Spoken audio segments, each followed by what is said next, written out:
Welcome back to the Blues Hockey Podcast. I'm your host, Jason, along with Chris. Yo.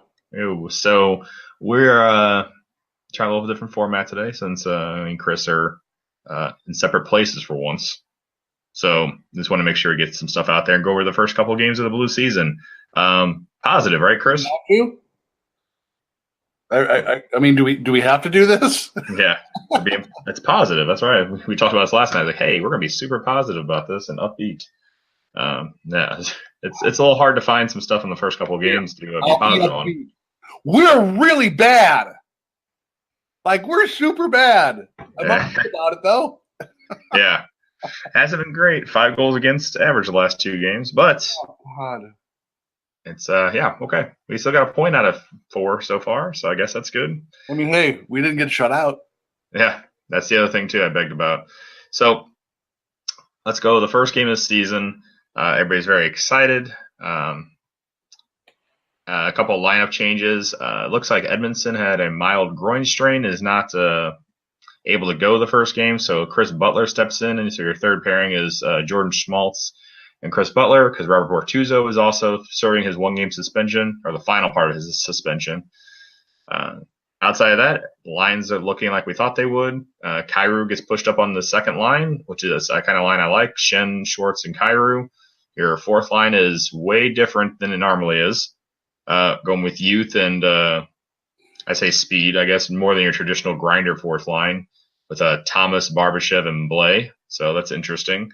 I thought that was the best line on the home opener. Yeah.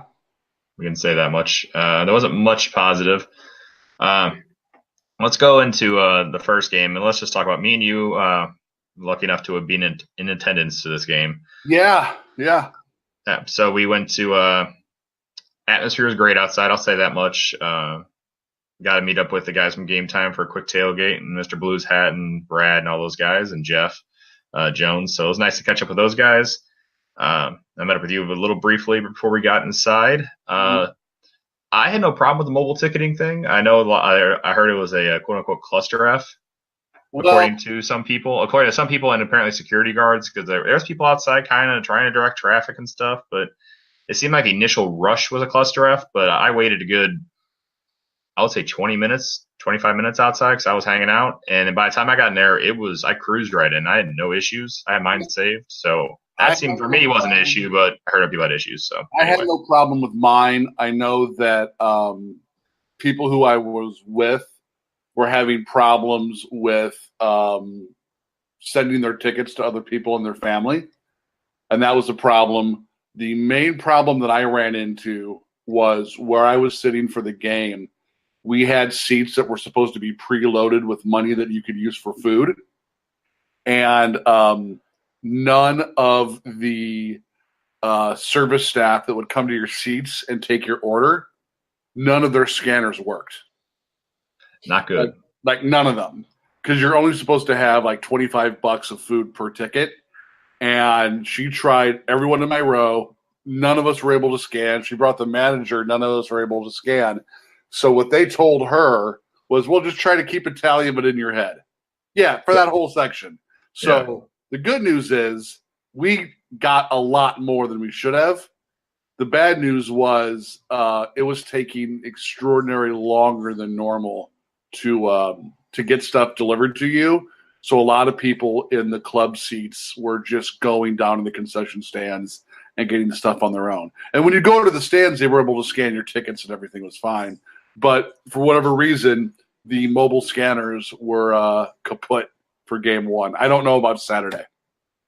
Interesting. So I did think that the arena itself, this is the first time I've been inside since they redid it. I didn't notice that much difference in the walkways as far as like them being wider. I like how the actual arena itself looks. I think it's brighter. I'm glad they got rid of that awful like puke purple color. Yeah, purplish, bluish. It's very white. Yeah. It's very like just black and white. Generic colors, basically. It would not surprise me if now that arena is just black and white, if you see them try to do like a whiteout game or something like that. Something like that, yeah. Because the upper deck is pretty much done so far. They painted most of the lower level. The lower level seats are still the same, as I found out. I've not set up. I heard the ones upstairs are so me and you being bigger men, with a little more equipped for us, so we can sit. Oh, really? Those. That's what I've heard reviews of so far. Yeah. So that's great. The ones lower, I was still a little crammed. Down below, with I was about 7 rows from behind where the Winnipeg Jets shot twice. So I got to see all 5 goals. So it was fantastic. Oh, that's great for you. Yeah. So anyway, experience-wise, I thought everything was great. All the changes that were done in the hallway and the arena look great so far. I'm really excited when they get to do the rest of it next summer, get the rest of the new seats in. I think it's going to look fantastic. I did hear, I think it was per Rutherford's chat, I want to say, they have sold a limit. They haven't sold, but most of the seats got ripped out. They're in a massive rush to get these done, get these upgrades done, because they only had, at the end of the day, like 3 months, right, basically, to knock this out. So people really wanted to buy their old seats. I know you were one of them. Like, eventually, you might want to look into buying your old seats once they rip them out. They're apparently in a locked storage container right now, and that the plan is after they rip out the next set, they might sell them or they might not. That's just what Rutherford said. He said when he talked to the Blues about it, they were just in a rush, and it was too much to try to get them coordinated to sell them and whatever. They were really just ripping them out and throwing them in there as fast as they could, pretty much. Wow. So eventually, if you want your seats, or if you want some seats, those color seats from the arena, from the old, I guess, Keel, Savas, Scott Trade, now, and then the Enterprise Center seats, you might get those next season. Who knows? So I know some people are asking about that online, so I figured I'd throw that out there. Blue seats. Yeah, I have the arena seats off to my left here. Yeah, I've got my yellow arena seats too. Yeah, I don't know if they won't be cheap like what we got them in the arena when they're like $20. They're just getting rid of them. They're thrown outside the arena. You just got to pick them. I remember doing that with my dad, just grabbing them and going. I doubt they'll be like that. It'll probably be similar to what the Cardinals did, be a little more expensive, but who knows? Anyway, back to the game. So the Blues played Winnipeg Jets. Much fanfare. The opening I thought was much fanfare and whatever. I thought the opening video was great. I thought they really got you going. I thought the Blues media staff and Blues, like, in as much as you might say in-game entertainment, but when they put like video packages and other stuff together, it's top notch. So the produced pieces I thought were great. Yeah, I'm not sure how I feel about the 2 in-game hosts this year. Yeah, I'm still feeling it out. So, like I said, for us, it was the first game, so we'll see how it goes. Yeah, the one guy seemed very weird. Not weird, but it came off as odd. I don't know. The guy that I've been referring to is Tommy Bowtie. The Bowtie guy, that's it. I just don't think that his... I don't know. Maybe he's just new and he'll ease it, or he'll get used to the job. But he seemed very not hockey, and like he had no idea what was going on. Like he didn't really do, like, basically there to get a paycheck. Yeah, who knows? His energy level didn't really fit for me. Gotcha. Yeah, he's only on. I think I only caught him once or maybe twice that day because I was in the lobby for the other time. So. Yeah. The new girl I thought was fine. She's fine. I liked her. She's a little too, like, I don't want to say chatty because there's a word that I'm looking for, but like when they were doing on opening night, when they were doing the races between the second and third period, she kept trying to fill time, like fill the dead space. Yeah, the dead air or whatever. I got you. And it came off really goofy. The other thing was, I saw that they still had Patrico up in the DJ booth, but I don't know what he's doing because I think maybe once I heard him say something, saw him, but I don't know what they have him doing for the rest of that game. Yeah, I didn't. I know in the past he usually kind of chimed in and had some. I talked to the crowd. But it seems like this time, I don't think I have top of my head. I don't remember hearing him. I just remember them showing him on the screen once, and that's about it. I wonder if that's because they were waiting for the Blues to score or what it was. But it seemed like overall the energy of the game was good, but the energy in the arena was.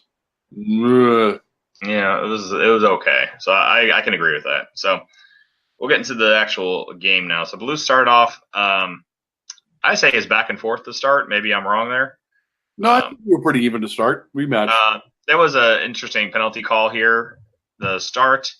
So the Blues, Winnipeg goes on the power play, and Patrick Laine gets his first of the year from Scheifele and Wheeler at the 4-minute mark. Yep. So, as much as we kind of talked about, as you see later on, I'm talking about Jake Allen. This one was literally deflected right in front off of Parayko's stick. Yep. And he had no chance at it. So, no, you that was right in front of me. I didn't notice it even deflected until I saw the replay. It was that fast. I thought it just beat him, and I'm right behind him. That's how fast it was. So it literally hit his stick and completely changed a good couple feet the opposite direction and into the net. So 1-0 Winnipeg. The second period, the Blues, I think, laid back to start. It seemed, or at least the rest of the first, after that power play goal, it seems like the Blues are really laid off. I think me and you kind of talked about didn't seem like they were not scrambling, but they were very passive. Basically, get the puck down the wing, stop, throw it to the point tries a point shot, and you try to get the rebound. That seemed to be the offensive strategy for the game. Yeah, and we'll get into it more as we break down this game and even a little bit of the Chicago game. But one of my biggest problems with this team offensively was that there was little to no creativity on offense. It seemed like every single rush down the ice was the exact same thing. It's worth noting that just before the Blues went on that penalty kill and Winnipeg scored, the Blues did put one off the post. I mean, square off the post behind Hellebuyck. They beat him clean and just rang it square off the right post. And Boymeister also had one in the first period as well that he hit the post that bounced out their side. I think the one was Pietrangelo had the one, kind of like the one-timer that went off the post clean. I think so. Okay. So starting in the second period, the Blues are pressing in. We talk about the post got hit, and they had a pretty good-looking power play here. And then I have a note saying errant pass by Steen back to the point, and Adam Lowry gets a breakaway and goes 5-0 on Jake Allen for a shorthanded goal at the beginning of the third period, the 5:51 mark, unassisted. This starts what you call avalanche or a collapse of the Blues right now, because it's just. You could say that. So overall, it's in 5 minutes, but these three happened within a span of minute 44, and the energy in the building died, completely died. Next, Blake Wheeler, after this is the end of the penalty, happens. Connor, who had the penalty, jumps out of the penalty box and pretty much springs off on a 2-on-0 with Blake Wheeler. And Blake Wheeler gets his first of the year from Connor and Scheifele at 6:55, so about a minute later here. And then next shift, Kyle O'Connor gets a goal from Trouba and Laine at the 7:35 mark. And just like that, optimism goes out the building. Like people were saying, it took the Blues 2.5 periods to kill a summer of optimism, is what I saw going to post.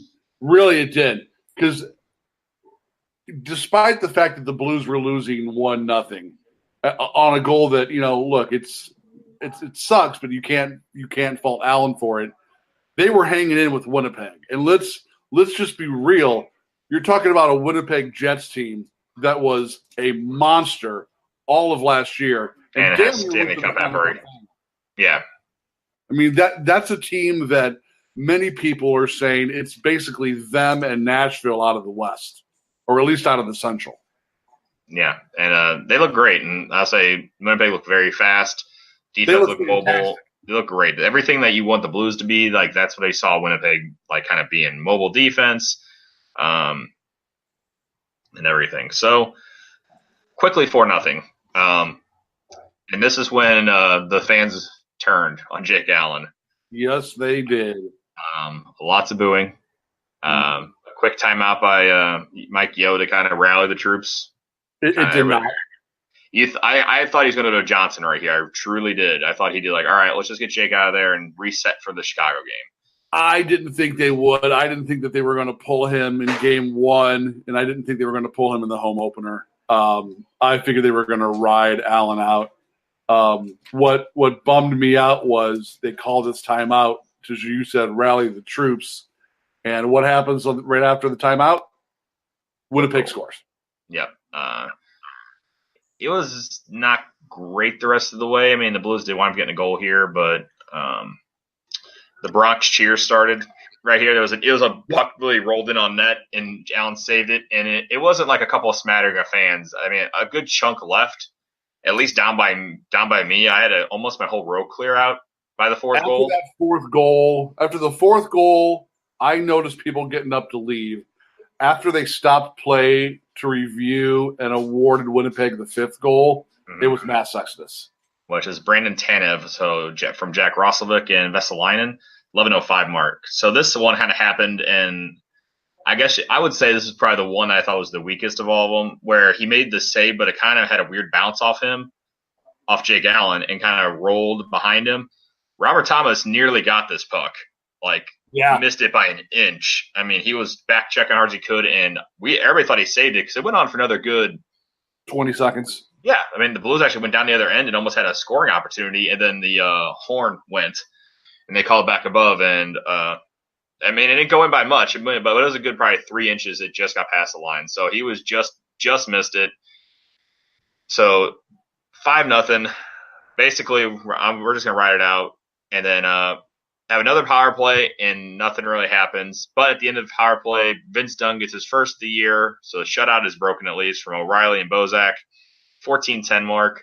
Connor Hellebuyck makes 41 saves. Song in the most anticlimactic way possible. Yeah, unfortunately, I think I killed it for a lot of people, honestly, because I did wind up downloading it. It is on iTunes now from the Urge. They're the Blues' new goal song.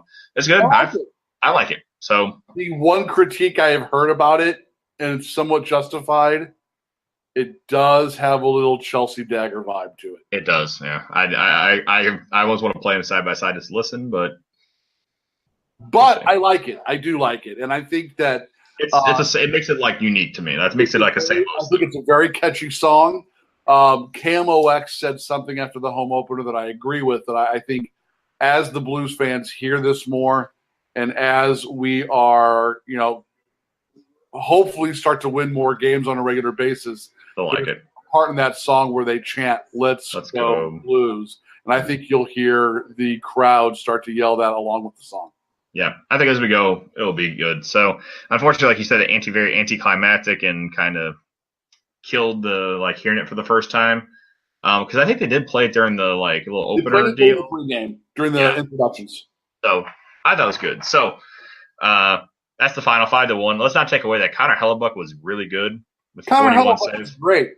My complaint was, and you and I talked about this, and it goes back to the vanilla offense, was there were so many shots that the Blues took that there was nobody obstructing Hellebuyck's view, and he was able to make extraordinarily routine saves. All he had to do was square up and wait for the guy to shoot. Yeah. That's something that's got to change, man. Because aside from Tarasenko and maybe one or two other people on this team, I don't see a lot of guys on this team who are going to beat goalies clean multiple times a night. You know what I mean? Yeah, I got you. Yeah, there's a couple of times during that power play when the Blues had a power play. There was a couple of times where Hellebuyck, and this is kind of what happened on the Lowry goal.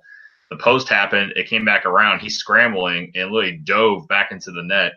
And I want to say it was Bozak who had the opportunity, and somehow, some way, Hellebuyck made this save and got the puck out.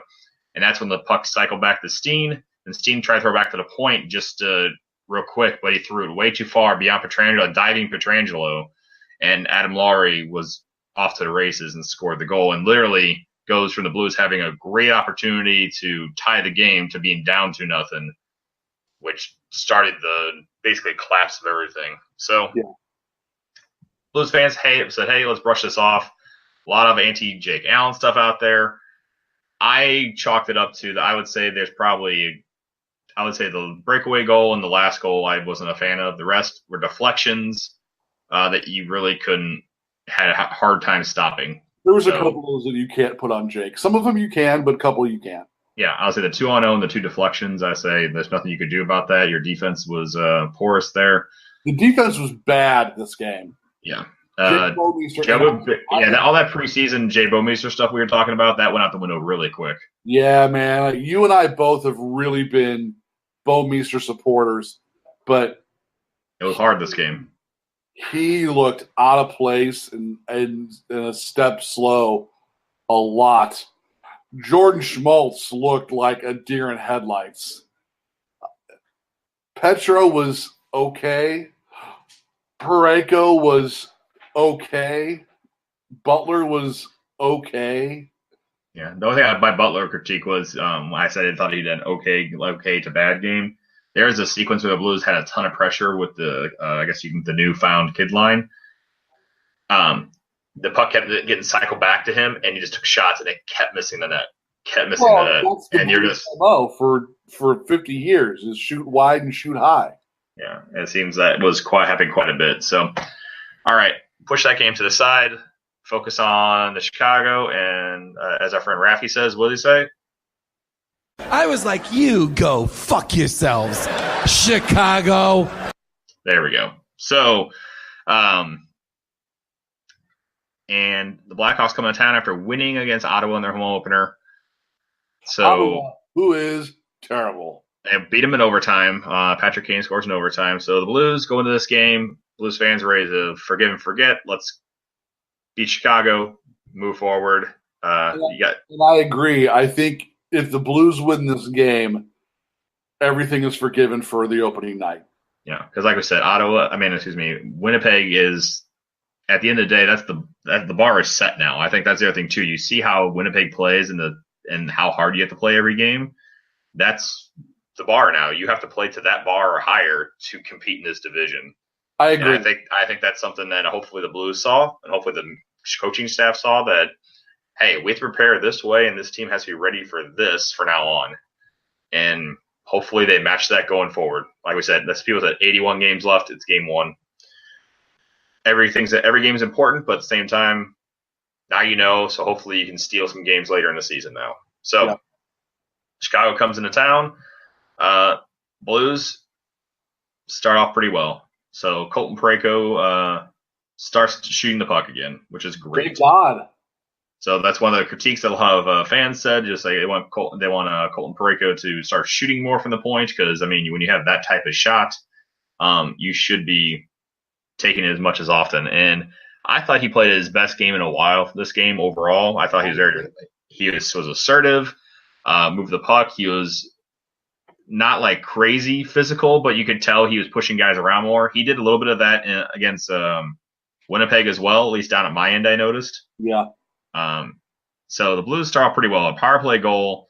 Colton Parayko gets his first of the year from Patrick Maroon and Ryan O'Reilly at the 14:42 mark. And the Blues have their first lead of the season. Yes. So O'Reilly's been in on both goals so far. Patrick Maroon gets his first point as Blue, which is awesome. Then next, Vladimir Tarasenko gets his first of the year from Ryan O'Reilly at the 17:22 mark. So the Blues get 2 goals in 3 minutes. And you're thinking, all right, here we go. This is awesome. I thought it was interesting on this play where Maroon actually had a partial break, came in and was stoned by Cam Ward. And then Ward was kind of sliding to his left and kind of slid out of the crease, and Tarasenko was just right there. Yep. And Cam Ward comes back in the net and shoves Tarasenko from, I guess, because he thought he was in the crease. I don't know, whatever. And Tarasenko turns around and says something to him, and the play continues. And then less than 30 seconds later, Tarasenko gets the puck. Initial save by Cam Ward, but he banks the puck off of Ward, off his back, and into the back of the net. So 2-0 Blues against Chicago. The crowd is into it. Everybody's excited. Let's get this thing going, and it's quickly taken away. As Jonathan Toews gets his second of the year from Gustafsson and DeBrincat at the 18:30 mark. This is also one that I at first saw. I was like, wow, Jake Allen out of position. But after you watch it, Bozak actually gets beaten in the slot area and swings his stick around And as he does that, he actually deflects the shot from Gustafson, and it hits the boards behind the net, and it springs right out to Taves, who was not covered by Pietrangelo, and Allen was just a smidgen late getting over, and 2-1 Blues after one. Still, I thought that was a really good period. So, what do you think? I agree with your assessment. I think that my only critique, again, would be I feel like the Blues defense continues to have problems with the basics of covering people in front of the net. And Yes. it seems like it's always the same people who are having those problems. I feel like it's always Bouwmeester and it's always Petro. And if those are your two highest paid defenders, they should probably be able to at least cover the person in front of the net, if not get them the F out of the way. Yeah, agreed. So second period comes around and kind of the 180 compared to the first. So minute 33 in, Patrick Kane gets his second from George. It's not George Schmaltz, Nick Schmaltz. So 2-2. This is an extended period where the Blues could not get the puck out of their own end. I'm shocked. Yeah, we talked about that, where basically something that has been a recurring problem, maybe for a long time, I guess you could say, but at least the last couple of years. This was a good 45 to 50 seconds of just puck control by Chicago, and Kane cycles the puck up high. A little pick play, which I know that's kind of like their play. They set picks for Kane, and then he takes off after the pick.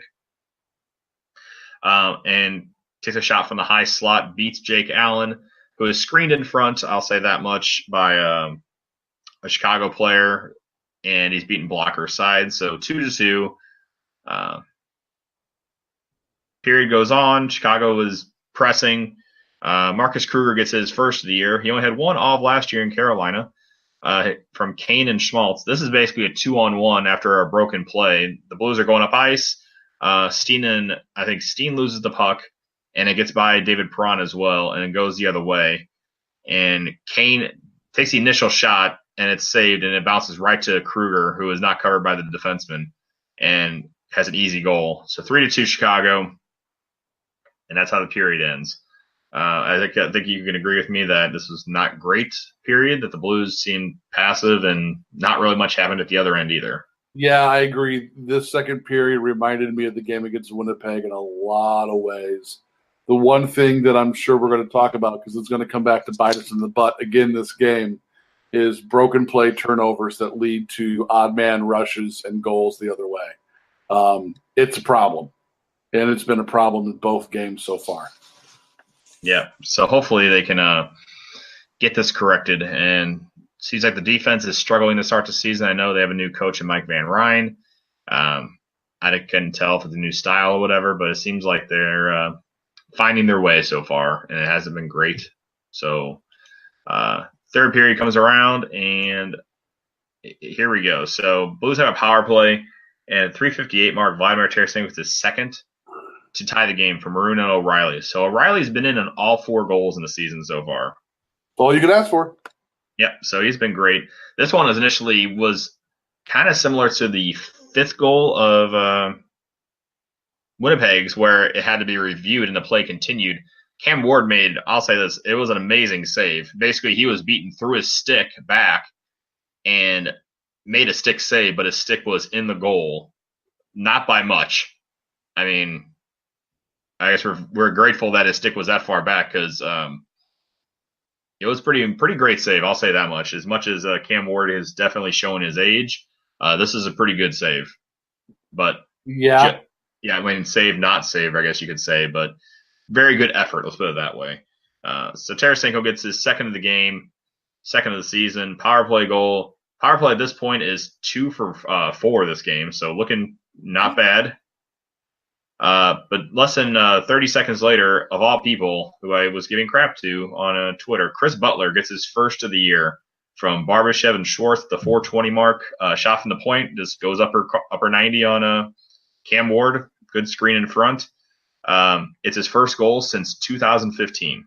Nice. Good for him. Yeah, so good thing he gets called up, and He's probably going to, as we'll talk about, he does get sent down after this game, but, he has limited time up here, so he made the best of it he could. So maybe he'll be the first call-up now. Maybe he wasn't going to be the first call-up for a while there and go with a younger kid like Wallman or Nicola or whoever, but he may played his way into the conversation now instead of just a depth AHL guy. So good for Chris Butler. So the Blues playing well. The crowd is super into it. Hopefully they can hold on. And no. Kind of broken play at the other end, and Jonathan Toews gets his second of the game, his third of the season at the 6:59 mark from Yoki Haru and DeBrincat. So DeBrincat is turning out to be a stud. After having a fantastic rookie year, he is showing no signs of slowing down. Yeah, he looked good. I mean, like I said, he got held back. He was a second-round pick because of his size. But it looks like that is something that could have been a first rounder, but looks like it could be a steal for the Blackhawks in the second round. So Blues hold on, get the point for overtime. Overtime happens. The initial kind of overtime is just everybody kind of circling, no real pressure by either team. The Blues finally get it to the other end, and Vince Dunn gets the puck and tries to force a shot in. Hits the skate of the defenseman, Yoki Haru, and Saad sends Jonathan Toews on a breakaway, and Jonathan Toews completes his hat trick. His fourth of the season, third of the game, at the 2:20 mark, and the Blues lose this one in overtime, 5-4. Yep. So, not a great start to the season.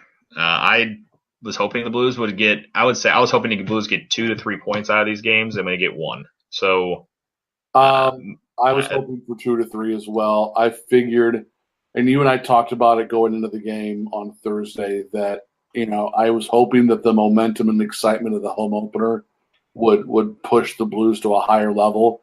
But at the end of the day, Winnipeg is a better team, and I knew that there was a good chance that the Blues could get their butts handed to them, and they did. But I figured Saturday you're playing a Chicago team that is on the downswing. They, much like the Blues, didn't make the playoffs last year. They finished bottom of the division. Yeah. And sure, they beat an Ottawa team, but I don't think that Ottawa team is going to beat a lot of people this year. Yeah. And I thought for sure if the Blues can't get up to play Winnipeg, they're certainly going to get up to play their biggest rival on a Saturday night. And they did. They got up. They looked a ton better. But the big questions that lingered in the offseason have taken 2 games. It's already come up. Yep. This season. And, we'll get into it. And I don't know what the solution is going to be. Yeah. The big talking point, obviously, for this game is you're in one of 2 camps. Once again, as Chris knows me, I'm always right in the middle. You either pro Jake Allen, get one against Jake Allen. That seems to be what Blues fans are. I've avoided the online Facebook groups because it's a fantastic reading, but yet dumb. So at the end of the day, Jake Allen, his average is 5 goals against so far. There's no escaping that, no matter if it's his fault or not. The defense is 5. 1, 2, 3, 4. 5. So you can say the defense is part of it. You can say even the forwards maybe not doing their job or whatever. But at the end of the day, Jake Allen's on the ice the whole game. It's his job, is what he got handed this contract, and then his job is to stop the puck. We traded for Ryan O'Reilly, and guess what? The guy's helping get goals. He's been on four of the 5 goals he's been in on. Okay. Pat Maroon started this second goal where he crushed Brett Seabrook against the Raw. And that sprung the puck turned it over to O'Reilly, who got to Tarasenko, who got the goal. Yeah. So Maroon's doing his job. O'Reilly's doing well. I would say the third line has been struggling so far. I think they're finding their way, the Bozak, Steen, Perron line. However, Bozak is winning faceoffs. Correct. And that's what you wanted him to do. And O'Reilly, I don't know if I got this stat in front of me. He went 20-3 last night. Yeah. Well, 80 over 80%. Go back to that Winnipeg game. After the first period, the Blues were 71% in the faceoff circle and finished the game above 50% against Winnipeg. So Yes. O'Reilly and Bozak are doing exactly what you brought them in for to help with Schenn. The Blues are winning faceoffs. Yeah. The left side of the defense, I mean, no, Butler kind of like had okay to pretty good games the last 2 games, but besides that, Vince Dunn, I noticed, got double shifted a couple times, and Bouwmeester has not, like we talked about, has not been great. So it's been pretty bad overall. So it's been, I don't know. I know the defense is part of it, but at the end of the day, I guess my thing is Jake Allen isn't making the saves that inspire your team to go forward and out, like, and go back down and get that goal. They're obviously trying to get the goal and score. But when you see your goaltender making these amazing saves back there after, like, you kind of coughed at the puck or did something or whatever, or just there was a really good scoring chance and he bested the other team, that he's made the routine save so far, and that's okay, that's great. But at the same time, he hasn't had a couple game-stealing saves like Hellebuck did, and look what happened. They wound up cruising. Cam Mort didn't really have that many. I mean, that one save where it wound up being Tarasenko's second goal. But outside of that, he made just routine saves. But look how many goals. We had 4 goals against him.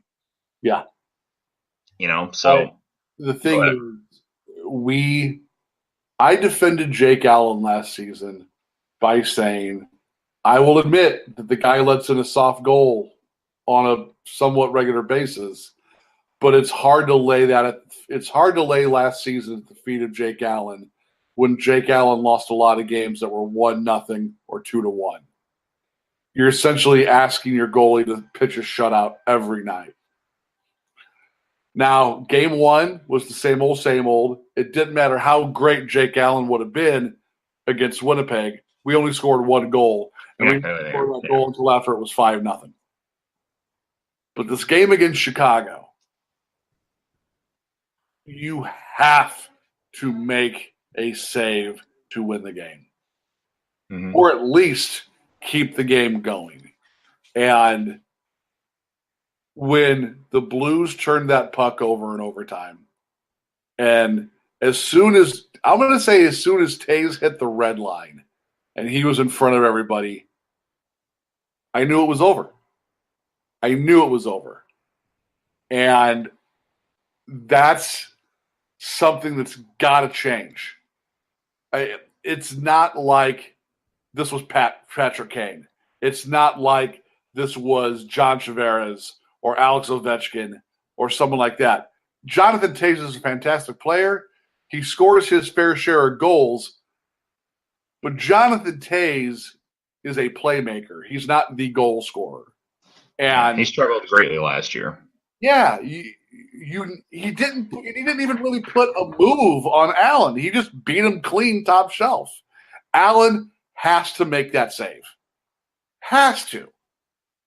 And I've defended Allen for a long time.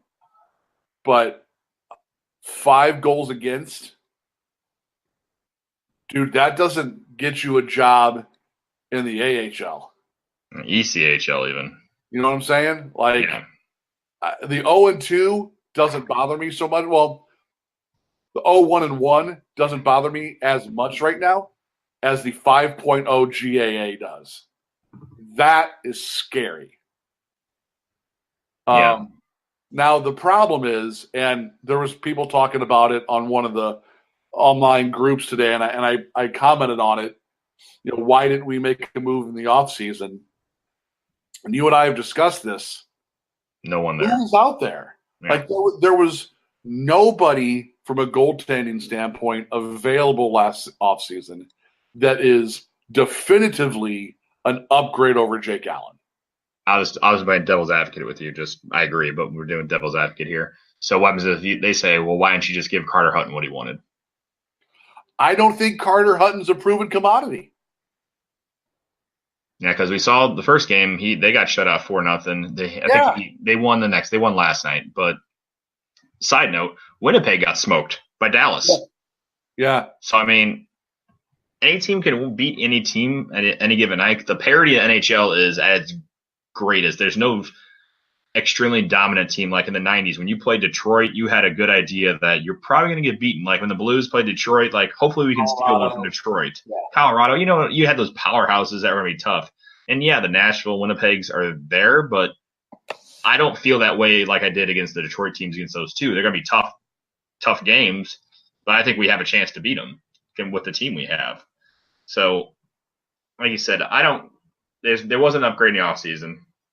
In my opinion, Carter Hutton, if you roll a Carter Hutton and let's say Chad Johnson, I don't know. I'm not confident with that duo. Yeah, I'm about the same. I just think Carter Hutton's on the same length of Jake Allen. I think Carter Hutton had some really good games, because he made the crazy saves that I want somebody to get your team going. But there's games where he didn't play great too, So it's very. I don't know. It's tough right now. And then right now, if there's something happens mid-season, I don't know if there's really a solution for the Blues. I mean, look, the other problem is this is a team that is less than $500,000 away from the cap. A little more now due to Dmitry Yaskin, which we'll talk about, getting claimed on waivers. Okay. But you have to figure if you make a change mid-season, it's got to involve likely sending Allen and somebody else of value out. Yeah, you're going to have to move, a lot of people out. So let's see. I'm trying to find the Blues actually have the second highest payroll right now. Yep. I'm trying to get it. So we have, unfortunately, we have long-term IR, so we're basically projected cap space is $0 right now. We're exactly $0. So let's play GM and let's shoot for the stars. Let's say the Blues call Montreal and get a deal in place to bring Carey Price to St. Louis. Mm-hmm. Carey Price is $10 million a year? 10.5. Okay. What's Allen? 4 point. I'm getting down there. He has 3 more years at 4.35. So Jake Allen for Carey Price, straight up, doesn't even cover half of what Carey Price makes. So now you're looking at having to throw someone else in. Let's just say, because he's been shipped out of St. Louis so many times before, you throw David Perron in that mix. There's another 4. Yep, still got about $2 million to make. You're still not at the money needed to get Carey Price in your system and be under the cap. So now you're looking at having to send a third person out, or send them something like like a pick of to say, hey, we'll send you this pick if you cover X amount of dollars this year. Right. So are you really comfortable? And how many years are left on that contract for Carey Price? I want to say he just signed it, so I want to say it's closer to 7 or 8. I'm getting to it right now. One, isn't it? I'm almost there. 8 more years and 10.5. 8 years. Are you really wanting to hitch your wagon to that? Because here's my concern is much like Ryan Miller. Is Carey Price truly an elite goalie, or is he just a good to decent goalie who's been on really crappy teams? And the perception is, boy, if he was on a team with talent, the sky's the limit. Yeah, he's also 31. Right. And the year that Montreal went deep into the playoffs wasn't on Carey Price's back. That was on Jarro Halak. Mm-hmm. So right now, if you told me to look into my crystal ball and say, Chris, does Jake Allen finish the year as the Blues starting goalie? I'm going to say no. But I don't know what that change is and how we make that change work under this salary cap. And that is what's concerning to me. We've both said many times during the offseason on the show that if there was any realistic upgrade to be made in goal, I think Doug Armstrong would have pulled the trigger in the offseason.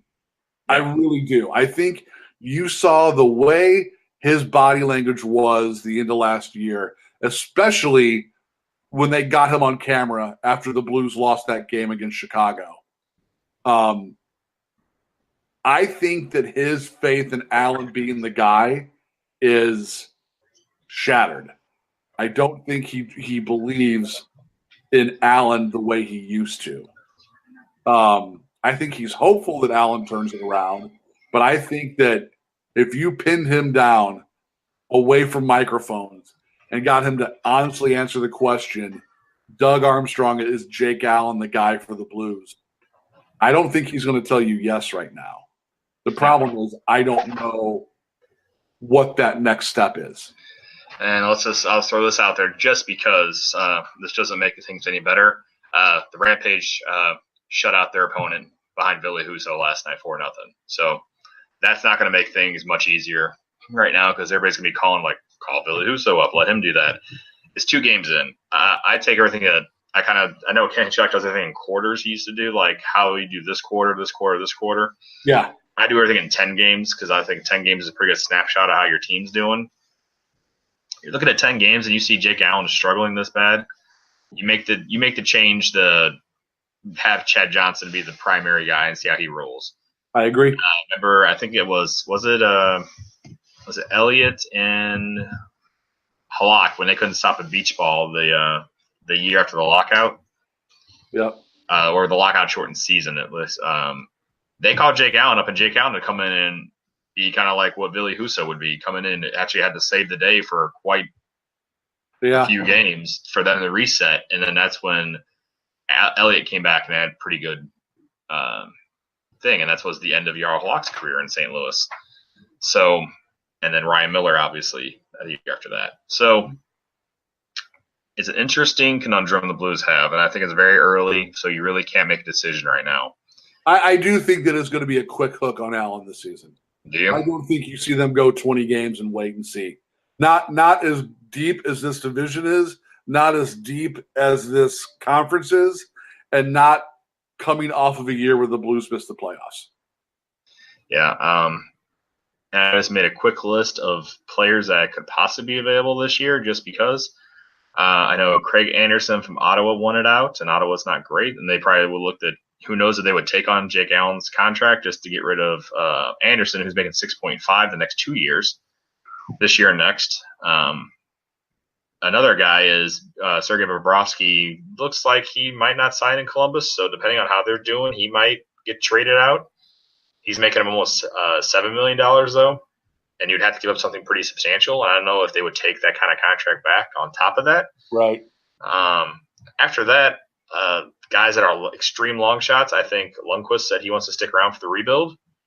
After that, you're really looking at not many guys. There's nothing really out there. That's been my point the whole time. Detroit, I'm like, Jimmy Howard is not going to be a guy I want. You know, any teams that's not really great right now, I'm looking at. I signed with Florida, but because they have Reimer and Luongo. Luongo wouldn't want to leave. That's where he kind of wants to stay till he's 39. He just got hurt on top of that. Yeah, you're pretty much looking at it like there's really not much out there. That's the problem. Like you're going to have an internal thing. So it might wind up being a Ville Husso type thing. And then at the end of the season is when the Allen situation will work itself out one way or another. Either he's going to take the reins this year or they're going to find some way for somebody to take him. I agree. There'll be some team that will take him. I mean, as much as people say that, teams looking to get close to the cap, somebody like Ottawa might take him.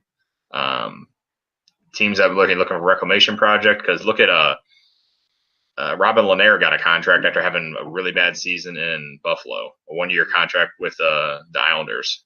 So who knows, the Islanders, if they don't work out, they might take him. I don't know. Like I said, we're spitballing at this point and guessing. So at the end of the day, Jake Allen, not a great start, and he didn't really calm the fears of St. Louis Blues fans yet. I hope he does better.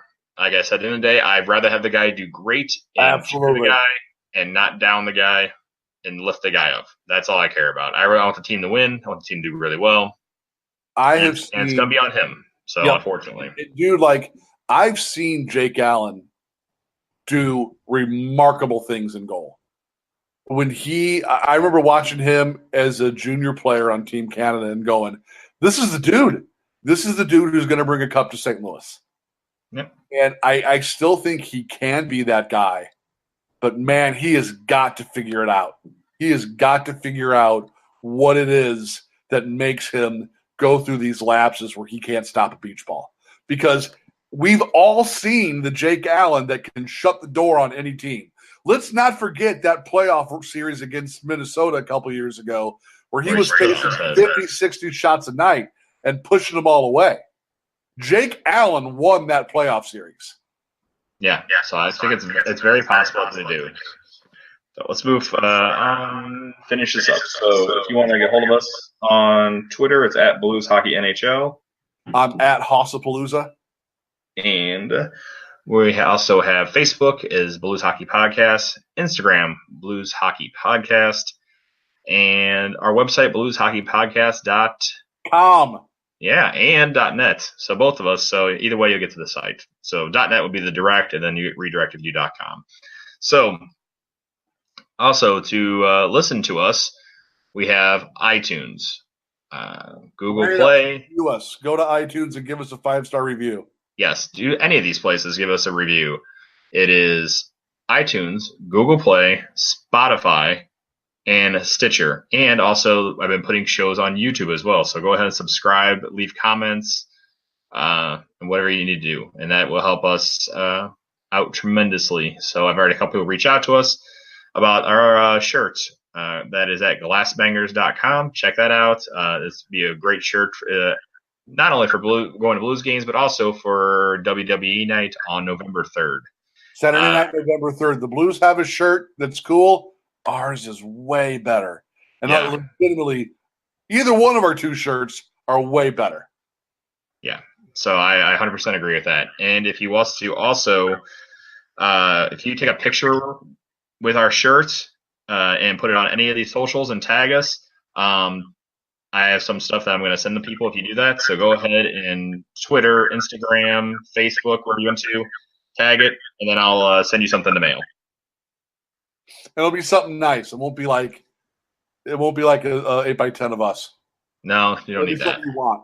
Yes, it'll be something you want. So Blues have a little bit of time off before the next game. So schedule is weird at the beginning of the year. So the Blues are off all the way till Thursday. We're recording on the 7th of October. So the Blues don't play until Thursday against Calgary at home. Which should be a good game.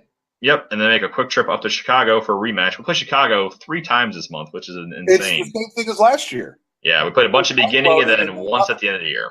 So basically Thursday, Saturday, and Sunday of next week. So 2 home games and a lot of home games in October this month. And then they start going on the road quite a bit in November and January. So Thursday, Saturday, and Sunday. So we'll be actually back to you next week to talk about the Thursday and Saturday games. Well, maybe Sunday, maybe Chris will come over. Maybe we can watch that and have a live little deal. So we'll talk about that. We'll talk about that and see how things work out. So I think that's about it. Am I missing anything else? I think we're good, man. So we'll come to you next week. Hopefully a little more positive. We'll talk about the Blues' first win. God, yeah, we need it. So talk to you guys next week. See ya.